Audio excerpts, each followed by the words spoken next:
Hey guys, thanks for sticking with us. Jeff Streckis here, out with Ivan, still at Onyx Estate Vineyard, but here we are in block 105, the Cabernet Sauvignon. So this is our oldest planting of Cabernet on the site. You guys have probably tasted this in a number of our old caliber wines. But that said, I think one important question that affects Ivan very much in his life here is, do you work with any vineyards that have either more varieties planted or more different pruning styles simultaneously in use than Onyx Estate? Not at all. Yeah, this is the most diverse vineyard out here, so it's great. I think it's awesome being able to see the amount of varieties that we work with here, and obviously the different training styles that we can achieve and still produce these great wines. So. Right on. Well, yeah, a great learning example for everyone, and definitely a reason for all of you to come take a vineyard tour. So let's begin looking at the vine here. As with the spur pruned vineyard back there, I'm going to go over kind of the anatomy of the vine here.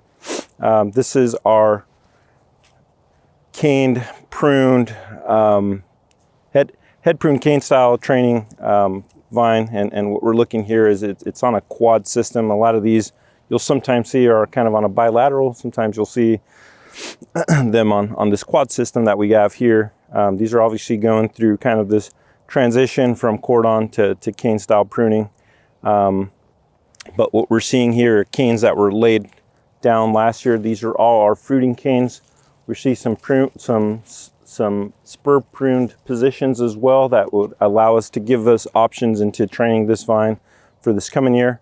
But yeah, that's what we're looking at here. All this 1-year-old wood. This is stuff that was laid out last year, and that's obviously going to give us the best crop out here on this vine particular. So when going into this style of pruning, what I'm looking for, and I established 2 rules on myself, is trying to keep this head height low on my fruiting wires that I'm using. So typically going for about 6 to 8 inches below that, because I am bringing the cane, as you can tell, up, over, it gets rolled, and it makes it much easier for coming from lower positions and starting from something high.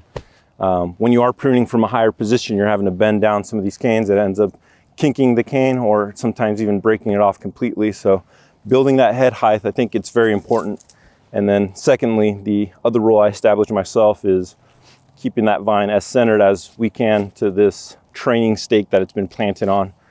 It keeps it from kind of overtaking the space of the neighboring vine and allows things to grow, like I said, nice and centered and things down low. So when I'm coming into this vine, I'm also looking at kind of vigor that has been established throughout the year, to determine whether I'm going to leave those quad canes or if I'm going to reduce the number of canes that are being left below. So I kind of look at that. I'm looking at canes that are growing up here at maximum positions, top of my canopy, and looking at a vine like this, I think we're okay pruning it back down to 3 positions the same way it was pruned kind of last year, just letting it time to recover and really get these shoots as maximum position as we can, which allows for evening ripening and facilitates a lot of things going forward. So coming into this vine, there's a lot going on. I'm looking at positions, like I said, that are lower on my fruiting wires and also just centered. So positions that are coming out here are things that are typically going to be cutting out and pruning first. Just allows me to see things a little bit more clearly without having to think that I have those options that are probably unfavorable for this pruning style. So I'm going on ahead here and I'm just cutting the fruiting cane from last year. It's going to allow me to clean up and obviously look at the vine. You guys seeing that it's probably cleaning up in here now. I'm obviously looking at these positions right here. These are probably going to be my best options. I'm just going to go ahead and start cleaning some of this stuff I'm not going to be using.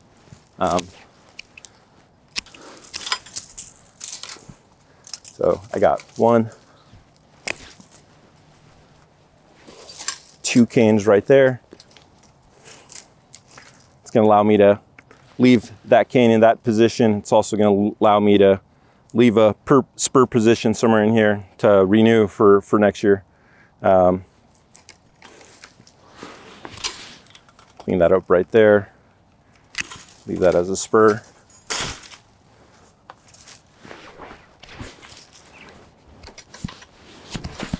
That cane position right there. I'll probably grab a spur for next year. That way I can kind of split in that end. This is my vine going in this position. So I got 1, 2. I'm going to leave one with a spur over here. Spur my position right there. Then I got my fruiting cane for this year, which I'm going to wrap up in there. It's going to allow me to clean up some of this excess material in here. Kind of see this is our water chute. That's not going to be fruitful. And actually have this option right here just to leave that for a spur. So right there, I got 3 canes. I got my renewal spur on each one of these positions. Got this cane going in this direction, that one and that one. Allows me to split up the canopy so things aren't kind of overgrowing on themselves and kind of congesting in here. It's going to allow some nice clearing. We'll obviously clean up some of this stuff later on come shoot thinning time, but that's actually going to establish my head. Like I said, it's a nice position down below from our training, our fruiting wires right here, but also giving myself these renewal spurs, which are going to allow me for establishing new positions. So I'm forming this vine. I'm kind of looking at it and trying to cut it into a pie. I have 1, 2, 3, 4 positions here. This one will probably go in that direction. I'll grab in new positions from there this coming year. If you want to continue to do some of these cuts, we'll just kind of clean up in here.